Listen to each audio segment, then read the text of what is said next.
This episode is sponsored by Kiteworks. Federal agencies and contractors must adopt the NSA's robust zero trust data security model to combat escalating cyber threats. Kiteworks provides the comprehensive capabilities needed to reach the highest zero trust data pillar maturity levels defined by the NSA. Elevate your data security posture to meet escalating threats and stringent federal guidelines with Kiteworks.com to learn how Kiteworks can accelerate your journey to NSA's zero trust data pillar maturity. That's Kiteworks.com.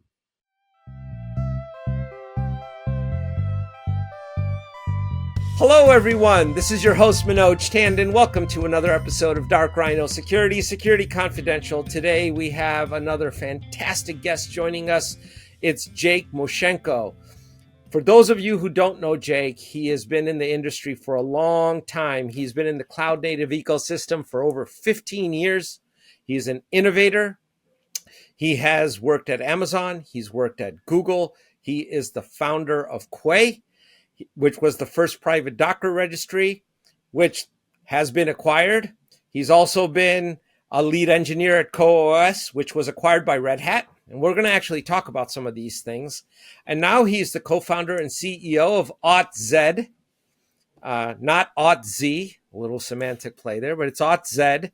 And they are commercialized in SpiceDB. So there's a lot to unpack here. Jake, thank you so much for joining us and spending an afternoon. Of course. Thank you for having me. And as I might want to remind you folks, this is a lot of work and we appreciate you folks listening, but we always love a little bit of love. Smash and like the subscribe button. Leave your comments below. We'll be sure to answer them. So I got to tell you, you're an entrepreneur, and that the first question is the origin story. You know, how did you go from a secure role at Google or Amazon, making, I'm sure, a significant amount of money, and say, you know what, I'm going to do something insane, like quit all that, and I'm going to start my own company. What happens to short circuit the mind to do that kind of thing? Yeah, it's a sort of an interesting story. Both of my parents are actually business owners, or were business owners. My dad was a small business owner. He had a financial consulting practice. And then my mom actually owned an ice cream store. So just growing up, that was kind of very standard for me to own a business. But then they were like, you know, when I was young and they saw how I played with Legos and I was constantly building things, they're like, maybe you should be an engineer. And so I was like, all right, I'll try the whole engineer thing. So I went to school. I went to University of Michigan, got a degree in engineering, and then started down that corporate path that you were talking about earlier. Boeing was my first job, super fun, got my feet wet in, you know, the corporate world, technology, things like that. But then I moved over to Amazon and Google, which is really where I cut my teeth in cloud and distributed systems and all these things that are sort of important to what I do today. While I was at Amazon, I actually created an iPhone app, like at the very beginning of the whole iPhone ecosystem. It was a game, and I put the game into the store, and hundreds of thousands of people downloaded it. And I was like, this entrepreneurship thing is easy. Why doesn't everybody just like build a thing and throw it out there and it'll get adopted, right? Like everyone should just do that. So then kind of, you know, that entrepreneurship came back from my, you know, seeing what my parents did. It came back and re-entered my life, I'll say. And then I kind of sort of carried that entrepreneurship chip on my shoulder, that itch. I carried that with me through my other roles. So there was never any doubt in your mind to give up a secure, what could have been a retirement role likely, and jump into the... Of course there was doubt, right? 100%. But like the flip side, and it's kind of ironic. I don't know if you've ever heard Jeff Bezos talk about his regret minimization framework.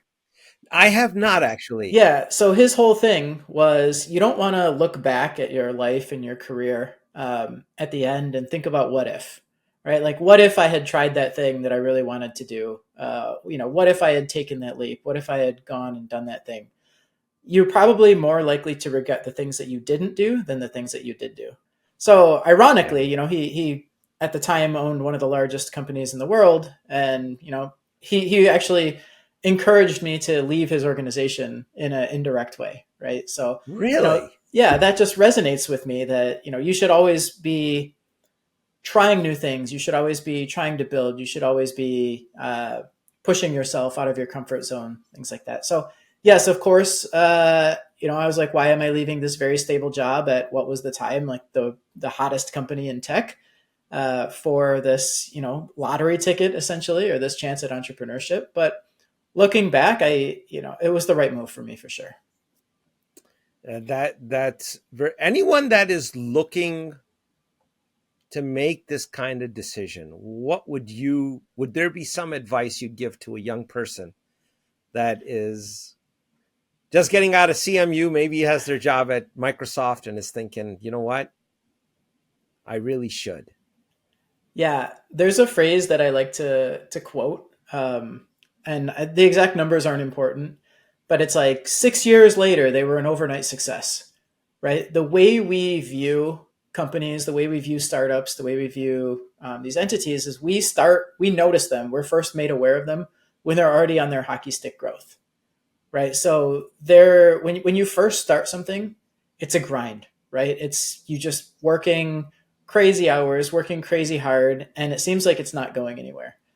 And everybody has to go through that phase, right? So if you start a business, you start entrepreneurship, and it's not immediate hockey stick growth, that's the norm, right? That's not the exception. So if that doesn't sound like it's for you, then maybe you should avoid it, entrepreneurship. But if that does sound okay to you, or you're willing to stick it out and invest in that grind, then there can be a light at the end of the tunnel. What about failure? The fear of failure or failure. I mean, we're not, at least I can tell you personally, I have not been successful at everything I've done. That's just, and 5 companies, some went well, some went not so good. But that fear of failure, do you have any thoughts on that, or on failure in general? Yeah. Do we fear failure, or do we fear how people perceive our failure? Right. That's one thing that you need to come to terms with. Right. Like, do I care that I failed or didn't fail, or do I care how people see that in the context of a career and career trajectory and things like that? So that'd be one thing that you'd want to ask yourself and think about. On actual failure, we've done it a ton. So when we left Google, we didn't set out to build Quay and sell that to CoreOS, right? We set out to build a web IDE. We called it DevTable. And I don't know if we were ahead of our time or behind the times, or there was no product there or whatever, but it was just an absolute slog and it never went anywhere. So that one, like, that was a failure. That was an abject failure, right? But as part of that, as part of building that, we learned and we realized this other thing that we needed, which was Quay, this private Docker registry. We had all these private Docker images and nowhere to put them. And so we said, well, hey, if we have this problem, other people have this problem too. Let's just scratch our own itch and see if we can turn that into a business. And Quay was, it was very successful, right? Like, a lot of people need it. You can still go and buy it from Red Hat today. That's how much this product was needed, and that's how much the market needed an answer to Docker Incorporated controlling this whole ecosystem. So, the failure is an opportunity to learn. And what you want to be doing is you want to be minimizing this cycle, the amount of time that it takes you to learn. So in that way, I think like fail fast is one of the best possible Yes. outcomes of an entrepreneurship journey. Jake, those are some very, very wise words, and they come from experience. I'm glad to hear. I'm glad to hear you say it, because nobody listens to me, but hopefully they'll listen to you. That's very, very true of what you've said. And any of our audience that's listening, think about what Jake said, and if it's something that is in your DNA to do this, absolutely take the chance. The worst is never so bad. Actually, from what I've seen, I mean, it can be bad, but it's never so bad. So let's talk about going to distributed systems. Well, before we get there's I'm going to ask you a couple stupid questions, and maybe you can enlighten us. When we think of Red Hat open source model, Kubernetes open source, right? How do you pay salaries on an open source system when you build off of it, utilize it, or when you're providing your technology as an open source platform? Yeah, How well, does it work? At AuthZed, we're also open source with SpiceDB. So there's a few different business models, but the standard business models are charge for support or charge for management of the surface, of the service. Or the third one is usually to charge for ancillary software and services, right? So first one's really obvious. You put a thing out there, people adopt it, and then they need some kind of support. A lot of times banks, for example, will require that they have a support contract from a vendor for all of the software that they bring in. Okay. So that one's really straightforward. That was kind of the first open source monetization strategy. Then, like, you can take the software and you can run it as a SaaS. That's something that we do at AuthZed. We run SpiceDB as a service. And that takes the burden of running and managing the care and feeding. That takes it off of the customer and moves it onto you. And that's a thing that they're familiar with paying for, right? So like I would go and have to requisition this hardware from a cloud vendor, and I would have to get SREs to manage this thing, and I would have to update it and go through the whole software lifecycle management of the service. So I might as well pay someone else to do that, right? That one's the other really standard model. And then the third model is to sell ancillary services and software. So if you have an open core, then you can decorate that with other things that make it more enticing for businesses. And then they can pay you for those things and run those in the periphery of the open core, and you can make your money that way. There you go, folks. There's the mystery that is solved. So you guys are open source. We are, yep. So, and you're built on SpiceDB? We built it. So SpiceDB is just an open source project that we created. Okay. AuthZed are the maintainers of that project. We build it that way so that we can build a multi-company coalition behind the idea of SpiceDB. It doesn't just have to be an AuthZed project. And in that way, sort of like how Google created Kubernetes but launched it with a multi-company coalition, right? Like that way it can become something that people can adopt without worry about vendor lock-in, things like that. We're still the primary maintainers, so that hasn't come to fruition yet, but that's sort of a rationale for why we built it and launched it the way we did. So let's talk about the basics of a distributed architecture. Okay. So, and then we'll get into more details on what AuthZed is doing and how you guys function.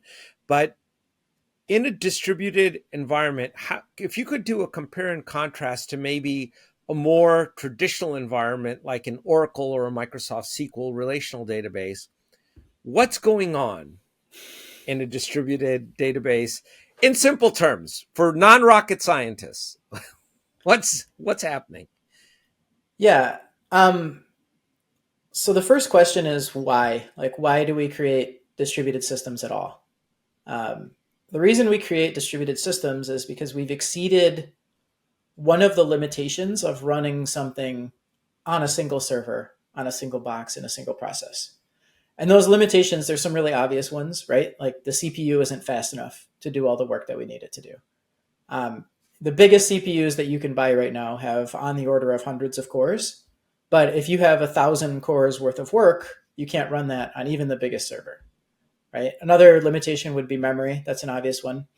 But other limitations that we try to work around are things like failure domains, right? So in a single server running in a single data center with a single internet connection and a single power provider, we have all these different failure domains like that, these things that could interrupt our ability to maintain our service.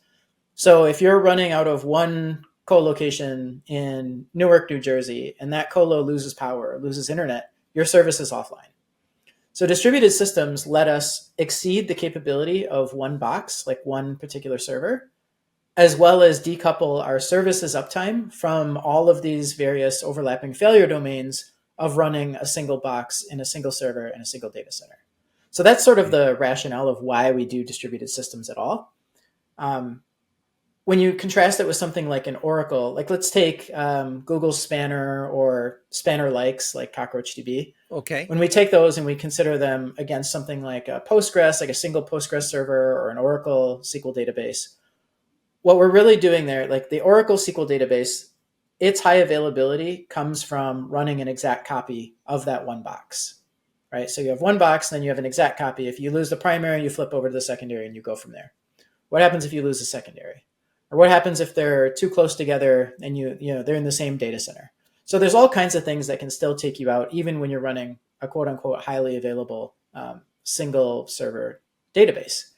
So the distributed databases try to work around that, but of course there's a price to pay, right? When we're writing to a distributed database, we're usually storing multiple copies of the data. We're usually requiring that multiple different servers acknowledge that they've accepted and stored those copies of the data before they accept the write and say that the write is quote unquote committed.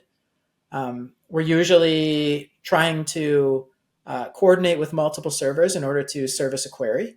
So if someone says, give me all the data back, right? Like give me all the rows in the database. In a traditional database, that's just a single scan through a table. But in a distributed database, you're potentially talking to every single node in the distributed database in order to gather all of that data and put it together and give it back to the user.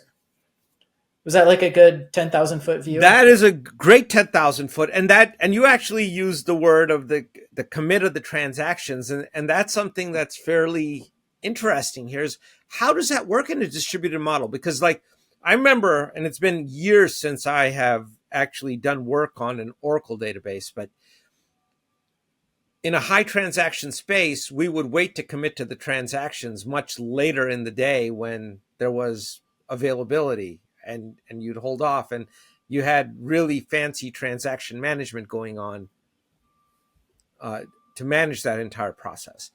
When you got a distributed environment, how do you commit those transactions immediately to something, and then how do all the other servers pick that up and synchronize themselves? Yeah. So this is getting out of my direct field of expertise. It's okay. There's a couple of different papers that I would recommend if you're interested in durable writes to distributed systems.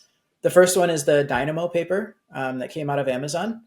Okay. And that was basically saying if you have 7 servers and they all need to agree on something, if you can get 7, more than half, so 4 would be one more than half, right? If you can get 4 servers to say, I've received the write and I agree that this write, I agree that this write has happened, then all you have to do now is read from 4 servers. And if they all agree, then you know that you're looking at the latest copy of the data. That's how you can get your consistency, right? So they call that quorum write and quorum read. You can relax the consistency requirements. So you can just do quorum writes to make sure that things are progressing on a commit timeline. But if you don't do quorum reads, like you'll get potentially stale copies of the data. The other paper that's super interesting is a paper called the Spanner paper that came out of Google. And the Spanner paper talks about how you take these primitives, how you take essentially Paxos, right, which is a distributed decision-making algorithm, how you take Paxos and you turn that into an ACID database with transactions. But fundamentally, it still relies on the same idea. There's a leader election process where those 4 out of 7 servers, for example, have to agree on who the leader is. And then the leader is the one who's coordinating all of the reads and writes unless the leader goes away for some reason. But then as you have transactions going in, there's a weird thing that can happen. Whereas if transactions are interleaved, one transaction can preempt another in this distributed system. And then you need compensation mechanisms for what happens. What do you do when that happens?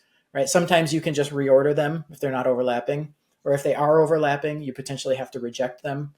So there's a whole bunch of very deep, very technical mechanics for how this gets done. And those 2 papers are sort of like the holy grails or the Bibles of how this thanks for sharing that, because it's these, we oftentimes people, we have folks that talk about these topics and they're talking about it at a level where some of the folks don't know the foundational basics, and you just described what the basics are here, how this is working. And thanks for sharing. I will try and link those up in the show notes too, those papers. And let anybody who wants to get into more of the details get into it. But that's absolutely a fascinating space. Now, do you have to have all your database on one hosting provider? So do you have to be on AWS for everything in a distributed system, or Microsoft, or whatever it is? How does... No. So the short answer is no. You can have your data on multiple different providers. In the Dynamo example that I gave earlier, the downside to doing that is if you've got data from far-flung providers or providers that are sort of far away from a network latency or speed of light distance, you have to wait for all of those nodes to acknowledge that something happened before the system can make progress. And that takes longer, right? Like the farther away the servers are that are acknowledging things, the longer How that are you takes. now at AuthZed? You're going to face that issue with the work that you folks are doing. Yeah, I mean, we don't have customers who want to run in multiple cloud providers with a single database right now. From a durability perspective, they might want to have backups in different cloud providers, but it's not something that we're dealing with right now. But it is common to actually have under the spanner model. It is common to have your database spread out in multiple geographic regions or in multiple, at least, availability zones, and you still suffer from some of those problems. But one of the things that really helps is within a single cloud provider, they may have a single clock that they're tracking, a single version of UTC. And the closer the clocks are, and the closer that you can prove the clocks are together, the less compensation you have to do when those transactions are overlapping, right? Because one of the hard parts about distributed systems is even figuring out when things are overlapping, right? Because you can't trust the clock in the Absolutely computer. not. So this thing says it started at noon and this thing started at 12:01. Well, what if your clocks are off by 2 minutes, right? Like you don't know what order those things actually happened. So within a single cloud provider, the clocks are usually closer together than they will be across cloud providers. Yeah, there's no unless you had an atomic clock coordinating every single, and everybody was referencing that, but that sounds like an expensive. I don't know if you're teeing me Go up ahead. or what's going on here, but the spanner paper from Google actually talks about using atomic clocks in order to set a very tight bound on how far their clocks can skew, so that they have to do as little compensation as possible in order to make sure that their database is progressing. Yeah, and that would be an expensive solution unless, well, the U.S. Naval Observatory is handling our national time, unless they're willing to provide that service as a gratis. Well, the hard part isn't getting time from an atomic clock, right? Like anyone can go and do that. Even like GPS. GPS is just satellites with atomic clocks in them. The hard part is how far that atomic clock is away from the call to what time is it right now that happens on the Linux kernel. So, for example, if I have a server that's running in a data center somewhere, and it did an NTP request to get the time from an atomic clock, and it was synchronized for a very short amount of time, that's fine. But if I make a syscall to get that time and I get interrupted, or if I make a syscall to get that time and my VM gets put to sleep, or there can be all kinds of things that can cause those, like even those very high quality time signals to degrade.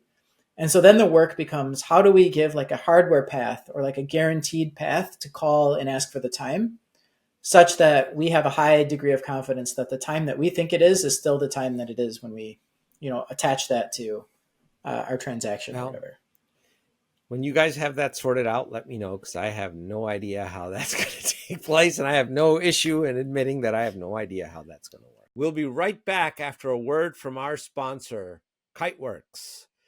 Defense contractors face immense pressure to comply with CMMC 2.0 security standards. Finding a secure, easy-to-use file sharing solution meeting CMMC 2 guidelines is a major challenge. The federal government and federal system integrators supporting the Department of Defense have similar compliance requirements for improving cybersecurity and data protection. Accelerate your CMMC 2.0 compliance and address federal zero trust requirements with Kiteworks' universal secure file sharing platform made for defense contractors. Visit kiteworks.com to get started. But all joking aside, it's a very serious problem. Like when you're doing role-based access control, anything with RBAC, right? Latency is going to become a big deal, I would imagine, right? Because you're controlling all the identities in one place, and you might have geographically distributed users everywhere, right? And any queries to that are going to, any latency is going to, it has to flow back, or no? Am I wrong in that? No, you're absolutely right. It's critical that authorization be fast because authorization is usually in the line of fire for every user request, right? If I go and I try to send an email, I happen to have my email open on my desktop. If I go to send an email, right, am I allowed to do that? Am I authenticated as the user, right? Like, am I sending it to a contact that I'm allowed? That's just one silly example. But if I open a document, am I allowed to make changes to it? Am I allowed to view it? So all of those things are directly just turning into latency and reduced user experience for the user if you don't have fast authorization checks. And one of the reasons that we use distributed databases to back our authorization service is so that we can have copies of that data very close to the users who are requesting that data. And we also want to make sure that we're giving a consistent view of the authorization world globally, because we don't want, like, someone revoked something on a different continent and it just hasn't trickled to us yet.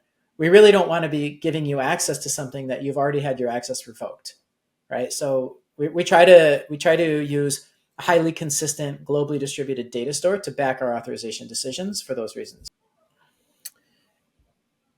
If everything is on in this kind of a distributed approach, and you mentioned, like, you folks don't have anyone that's really on multiple hosting providers, so the concern would be, while there may be a lot of resilience in a distributed architecture, if the underlying platform itself isn't distributed, then that becomes the weakest link and it can become a single source of failure. So there's, right, nothing that says that Amazon can't be taken down, right? I mean, they're going to make all kinds of claims, but in theory, nothing is 100% that's hack proof. There's nothing that is totally safe. So if you take AWS out as an example, and I'm just picking on them because they're popular, not because they have anything wrong with them, it doesn't matter that you had a distributed platform. Yeah, I mean, right? How do you mitigate these risks, or you have any thoughts on that? There's two parts. One is that our customers themselves are also running on AWS. So if AWS gets taken out, like, their app is down, they're not super concerned with their authorization provider being up if the app itself is down. The other thing is that AWS is architected quite cleverly, right? You have individual buildings that house servers, right? Those are data centers. And then multiple data centers, right? Like physically distinct buildings. Multiple data centers are aggregated up into the idea of one availability zone. So people don't know that. Some people think that you can have multiple availability zones within a single physical building. That's not true at all, or even that they're one-to-one correlated. In AWS, an availability zone is usually multiple different physical buildings, data centers. Then on top of that, you have this concept of a region, right? So you have US East 1, for example, would be a region. And then you have US East 1, A through F. Those are your availability zones. So you have like 7 availability zones contributing to a region. You try to spread your work all around the availability zone. And then the region is geographically co-located. So let's say US East 1 is in Northern Virginia somewhere. Now you also have multiple geographic regions. So you have Northern Virginia, you have Iowa, you have Ohio, you have Northern California, you have Oregon, you have Seattle, right? So you can also spread your data and your application around into multiple geographic regions.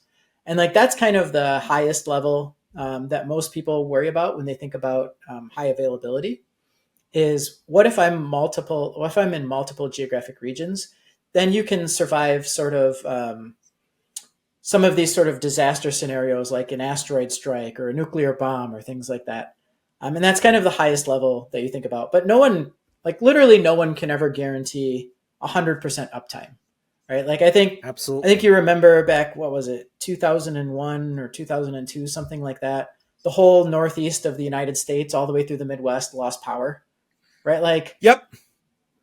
that's one of those black swan events where you're like, okay, well, I was in Ohio and I was in New York or Newark or whatever. Like that should have been good enough, but this once in a century kind of outage happened. And when those kinds of things happen, like it's okay for us to have a little bit of downtime. Does that make sense? It makes sense. It does make sense. And the key part is that there's no one that can guarantee 100% availability. And I think when folks are thinking about this and decision makers are thinking about these things, they should know that. The Titanic was not unsinkable, Yeah. We usually talk about right? these things in terms of nines. Have you heard this term before? How many nines of availability you have? Yeah. Yes, I So have. two nines would But be go like ahead. 99%, three nines would be 99.9, four nines would be 99.99, etc. Yep. Um, five nines is sort of what like the telecom industry uses to try to measure their availability. Like that's their availability target, and that's considered like a very high availability. I think it's like a few minutes of downtime per year or something like that. Um, but even they don't say Although we 100%. saw with the AT&T issue recently, they completely violated that. Yeah, well, that's a different story. But like I think anybody who's out there claiming that they have 100% uptime, what you really want to be looking for are what are the things that they're going to give me when they eventually violate that. Because nobody is up 100% of the time, just period. So let's talk about AuthZed. Sure. I want to make sure we get to that and dive into it. Tell us a little bit about the company and what you guys are focused on towards delivering. Yeah, so we've talked about it a little bit already, but we're an authorization platform. So if you're building an application, let's say you're trying to build the next Facebook or the next Google Docs or the next Slack or whatever, you're building an application and you get to this part where you need to decide, can this user perform this action? Um, it sounds like a very trivial problem at first. All right, I'll just store a little bit of data in the database and say this user's admin, and then I'll write some code that says, well, admins are allowed to do X, Y, Z, alpha, beta, gamma, right? Like it seems very Yep. simple. But what ultimately ends up happening are you get more traffic than you were anticipating, and you end up spending a lot of time loading that data out of the database and processing it and running it through that decision-making source code. You expand geographically. And so now you've got two places where you need to make authorization decisions, and you've only got the database in one place, right? So there's where the distributed database comes from. Your users start asking for things that you never anticipated, right? Like you built the next Facebook, but then you're trying to sell Facebook to enterprises, and they have a much richer view of what authorization should look like than you Yep. anticipated when you first built the app. So you built something very crystallized and not very flexible, and now you're sort of stuck with it. So ultimately, what all these things sort of point to is having a separate authorization service that's very good at making these decisions, that's very flexible, that's very scalable in both the traffic and geographical and feature request along all of those dimensions. And having that external service that can make these computations for you really takes all that kind of gross security, like very risky code that you have to write. It kind of takes it all off of your plate, and you get to delegate it out to someone else who's an expert. Now, again, a stupid question I'm going to ask here. Are you not treading onto or have overlap with a lot of the IAM vendors that are out there? It's an interesting question. So IAM, for anybody who's listening who doesn't know what it is, IAM is identity and access management. Um, IAM as a field traditionally refers to like a company's first party employees, right? Like a company's direct Right. employees. I've got Jake over in accounting, and Jake is allowed to touch the spreadsheet or make these updates in QuickBooks or whatever. Um, what we're really focusing on is more of a new field, and that would be CIAM, like customer facing IAM. And Yep. we're not even doing the identity part at all, right? We want you to go pick your identity provider of choice. We support all of them. So we're really just focusing on customer access management. And there aren't a lot of vendors in this space yet, but certainly we have competitors, right? Like any legitimate business is going to have competitors because there's value there. There's value to be had. Right. So there are a few competitors there, but they're not the traditional IAM vendors that you would think of. That's interesting because I thought the SIAM folks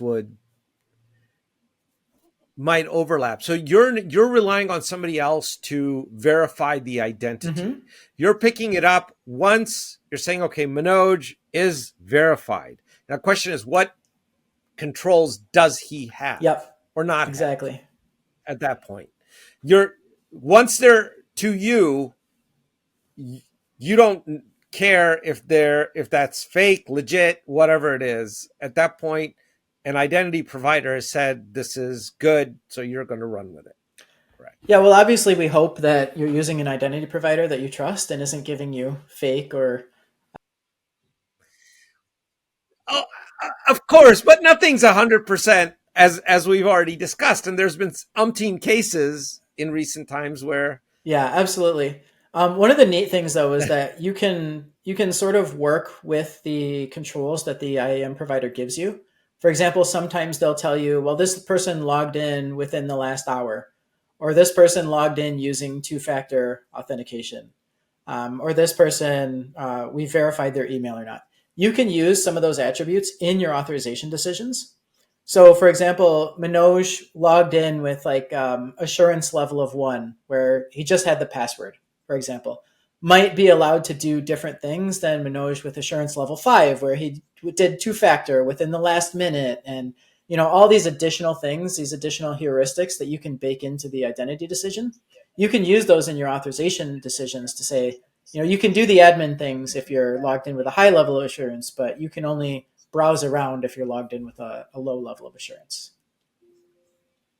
Now, in the AuthZed environment, are you storing a lot of attribution information against the identity, or is it only against the role itself? That's it. So Yeah, they don't know it's me. Yeah, that's a great question. Sorry again, we're a cybersecurity podcast. So yeah, that's a great question. We actually store everything from the resource all the way to the identity. So we don't stop at roles. RBAC, role-based access control, is only one of the authorization models that you can use with AuthZed. You can also use ABAC, attribute-based access control, and it's all built on top of this thing called RBAC, relationship-based access control. So what we're actually storing are relationships. So Manoj is an admin of this organization, right? That's one relationship that we would store. And then we would interpret that relationship in order to make access control decisions. But some of the more interesting ones are, Jake is a member of the Eng team, which is a member of the employees US team, and the employees US team has view access to these policies, right? So you can build up this really interesting convoluted graph of how somebody has access to a piece of data. And our whole game is interpreting that graph and making access control decisions based on the relationships that are there, as well as a set of rules that you've given us for how to interpret those relationships and make decisions. So we're really a very flexible, neutral platform that will help kind of apps of any shape and size add authorization to their application. So now, as an outside idea, is it possible to actually anonymize the name but still provide the right access control? So instead of Manoj, you verify my identity is correct. Now from that point forward, I'm anonymized. So if any of the distributed servers are hacked, they don't know who is actually in that control. Yeah, it's really funny that you asked that, because I only use Manoj as an example. 100% of the time in production, what these relationships actually look like are UUID 1437628 belongs to group 734562153, right? Like, it's completely unintelligible to even us as the provider of the authorization service. And it's just giving a relationship between these pseudo-anonymized or anonymized identities that exist on the identity provider or on the application side, right? Like, a Google Doc, for example, has this like, 20-digit long alphanumeric identifier, and that's what you're actually giving access to. You're not giving access to a document named like the secret notes or like atomic secrets, right? So the Right. relationships that end up in AuthZed are universally anonymized by default. That's very cool. And that means that as far as compliance goes, you guys are compliant all over the world automatically. I wish it were that simple. I wish it were that simple, but it certainly gives us an extra level of assurance when it comes to like data privacy agreements and data protection acts, right? Like we don't know what we're managing necessarily, but we're still going to do, our utmost. We're still going to treat it as if it's the nuclear secrets, but the things that are actually in there are mostly useless if they leaked. That's very interesting, and that's also really cool. I'm that's a really neat implementation of it because if you can get at the name, then now you got another critical piece of data, and now you can thinking from a hacker's perspective. Now you know who the admins are. Now you know who you want to spend money compromising. Yeah. Well, that's really interesting point. I don't know if you remember this thing that happened. It was a long time ago now, probably 15, 20 years.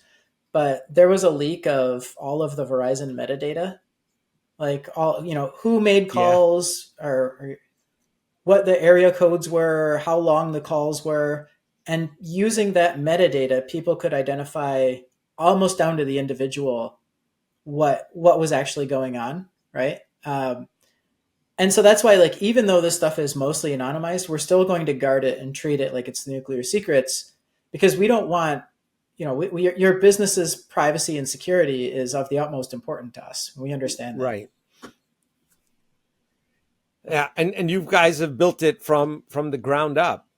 So do you see yourself getting acquired here? I mean, I could a Microsoft, an Okta, somebody could come along and say, you know what, this is a damn good idea. All the guys who come up with the really coolest ideas are never stand alone for a very long time. So what? I unfortunately I don't have a crystal ball. I can't predict the future. I think if you look at venture funded startups and the outcome distribution, you could sort of assign an expected value to where we end up. But we're building this thing. We're all second time entrepreneurs. We're building this thing because we want it to be a big independent company that can sort of solve the problem regardless of whether you're a Microsoft or an Amazon customer. So I won't, I won't venture to say where we'll be in 5 or 10 years, but it's not the goal. We're not trying to build this thing to flip it. Yeah, that is fabulous to hear. And most of the big innovators, the guys who are passionate about it aren't. They're you set out to solve a problem, Right. Exactly. a very real, tangible problem. And And it's a problem that we've lived. So we know how important it is to solve application authorization in a flexible way. what will AI do in your world? I get this question a lot. I think if you sit down and think about it from first principles, like what would you want AI to do in this world? Like you could imagine, um, let's use like a physical access control metaphor as an example, right? Like a lot of people have passcode or like key cards that they use to buzz into their apartment building or their office or Yep. whatever. And that's being enforced by computers and it's very precise. And if we think about what that replaced, it replaced like the front desk person or like a physical security guard. And the security guard could be fooled, right? Like somebody may have been let go, but the security guard didn't get the update, didn't know. Someone could be, we could go Mission Impossible with it and they could be wearing like a really clever mask, right? So it's like, if we think about the failure modes of AI, AI has a propensity to make things up sometimes, and we don't really want Sure. our access control subject to that failure mode. So I don't think we Yeah. want to put AI in the loop in terms of making access control decisions anytime soon. The place where I see AI giving us the ability to work faster or innovate would be in places where we can have AI, where we can double check the work that AI is doing, right? So I have some ideas for how I want my permissions model to work in my application. Maybe I can describe it to an AI and it will generate the policies and everything for me. And maybe it'll suggest Okay. how I could integrate that with my source code.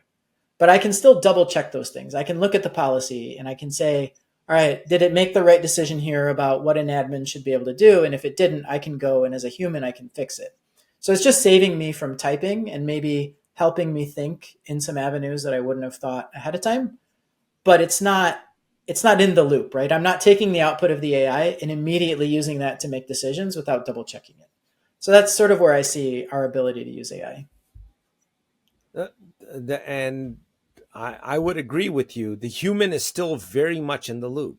So you're describing a scenario where, as an engine of innovation, I mean, the innovation really still stays with the human, with a thinking, conscious person. AI per se is not going to innovate for you. It can work on scenarios, but you have to come up with the scenario ideas. You have to come up with, Yeah, you know, yeah. I think that's a succinct way to put it, right? Like the AI is not going to innovate for you. When the AI does start innovating for us, I think we're all going to have to go out and find new jobs because. well, I think a lot of things. Well, now we got the Terminator story, because at that point, why does it need us? Right. The AI is going to be like, I don't know why I'd put a human in the loop. That just seems dangerous. They're so fallible. Yeah. Uh, Yeah. There's no measuring of nines in their reliability. right. So, Did you know any of them hey, could disappear at any moment? That's horrifying. yeah. Yeah. Yeah. It's not Yeah. reliable. The heck with them. Exactly. So, Jake, in the last couple minutes here, anything you want to plug? Anything you got up and coming? Want to let our listeners know about? Just floor is Yeah, I yours. don't have anything.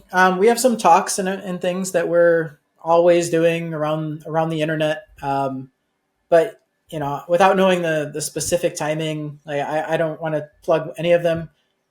Just check out our YouTube channel. We tend to repost things there. Our blog, if you enjoyed some of the things that we talked about with authorization or distributed systems, things like that, our blog is a great place to go and learn more about those things. Right? We have a generally very technical blog, and we're not afraid to dive into some of these issues and some of the tricky bits of what makes this problem hard and what makes it interesting to solve.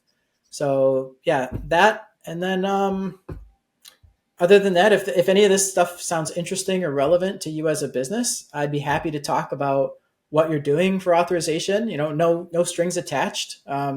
Feel free to reach out. We have a calendar on our website where you can reach out and book a meeting with us and kind of just talk about what you're doing, and we can kind of help you from a sort of neutral stance to see if there's anything we can help with or if we can point you in a different direction.